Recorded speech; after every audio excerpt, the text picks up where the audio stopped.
Yesterday, what transpired in Parliament yesterday can best be described as a day of national shame. Why do I say so? Parliament was presented with two options. One, rescue the economy from the hands of Ofori-Atta, and two, rescue Ofori-Atta from the hands of Ghanaians who are calling for his sack. The minority stood by the people of this country. The majority decided to walk out, thereby rescuing Ofori-Atta from the hands of Ghanaians. It is a reason that I describe what happened as a day of national shame. Because this man Ofori-Atta has made some wives become widows. Ofori-Atta has killed husbands. This is a man who collapsed banks. People lost their jobs. Some died. Those who lost their jobs died. What do you mean by collapsed banks? Did you close down banks? It was a decision that needed to be taken. He had to take the decision alongside the Bank of Ghana. And it was based on... Yes. What parliamentarians did yesterday is because of certain decisions he took. That's how come he ended up being censured. So we are talking about decisions. The decisions he took that led to people dying, making children orphans. This is Ofori-Atta. Ofori-Atta has literally changed the lives of families because those bank workers who have been removed, sacked, no longer are able to send their children to school. This is Ofori-Atta. Having destroyed the economy, the same Ofori-Atta is now destroying investments. And how is he doing that? Have you heard of the popular haircut? Yes, the domestic debt restructuring. Even, I've experienced it myself.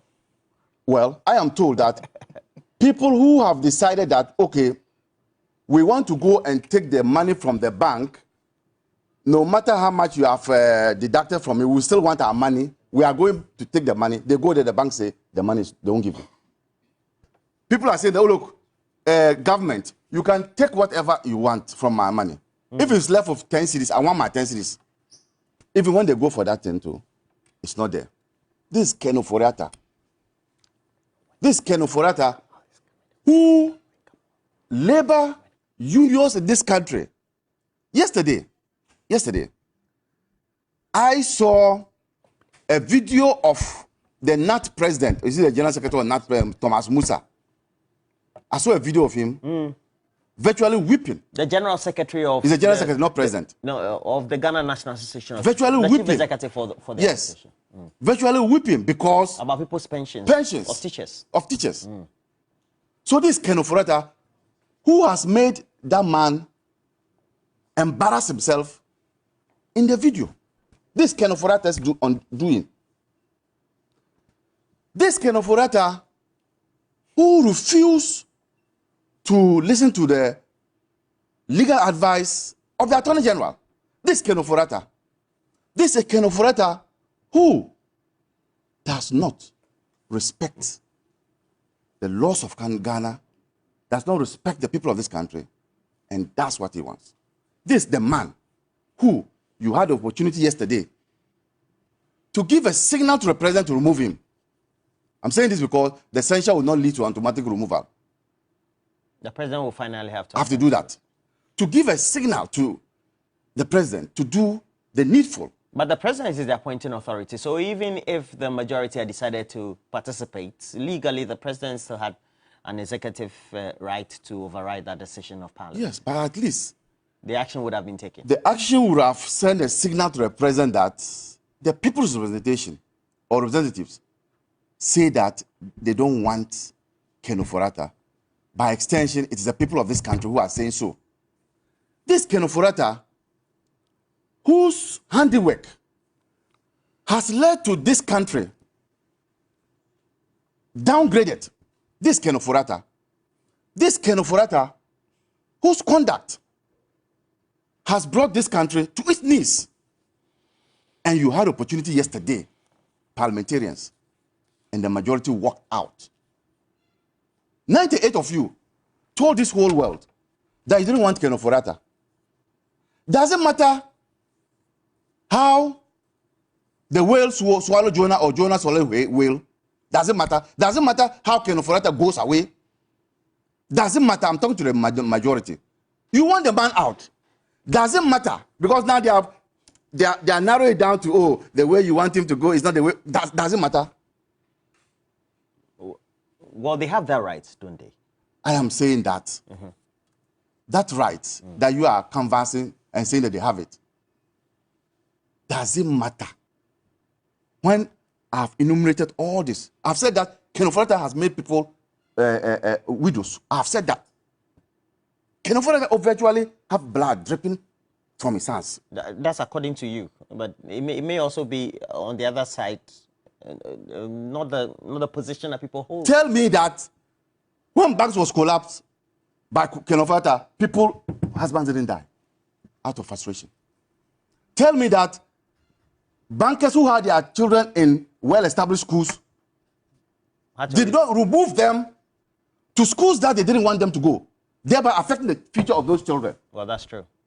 Tell me that it's a lie. It was a decision that needed to be taken. He took that position or that decision other than the other one. And I'm saying that he must bear the full brunt of the decision he took. Nobody is talking about Ofori-Atta's lifestyle, whether he... No, it's about the decision he took which affects the people of this country. I get your point. So yesterday, the majority who walked stage and walk out. How would you describe their behavior or the position they took? Cowardice. Because I tell you something. To be a parliamentarian, you must be a brave person. Because you go there to make laws to stem the tide of wrongdoing. You go there. So if you are a coward, you don't go to parliament. Because you go there with the aim of passing laws for the betterment of this country. Meaning that there will be wrongdoers and your laws will be targeting them. If you are afraid of those people, you can't make laws. The majority simply were afraid of Nana Addo Dankwa Akufo-Addo. Simplicity. These 98 were called to a room somewhere. The last one was at Alisa. And they came out telling us that they've rescinded the addition. When they had told the whole world that they would not do business with Ken Ofori-Atta. When they went in there, what changed? If not because of the fear of Nana Addo Dankwa Akufo-Addo. I know he's a tyrant, but I think that if they stood... How do you come by that? Oh, Akufo-Addo is a tyrant. If you dare not stand between Akufo-Addo and what he wants. And that's how some state institutions are playing along. You dare not. So I thought that because, like bees, you see bees when they are in the beehive, they could glue together in that way. I thought the minority could glue together in that way. And if they did that, there was no way the tyrant Akufo-Addo could do anything to them. Oh. But they started crumbling. And that's how come yesterday we saw what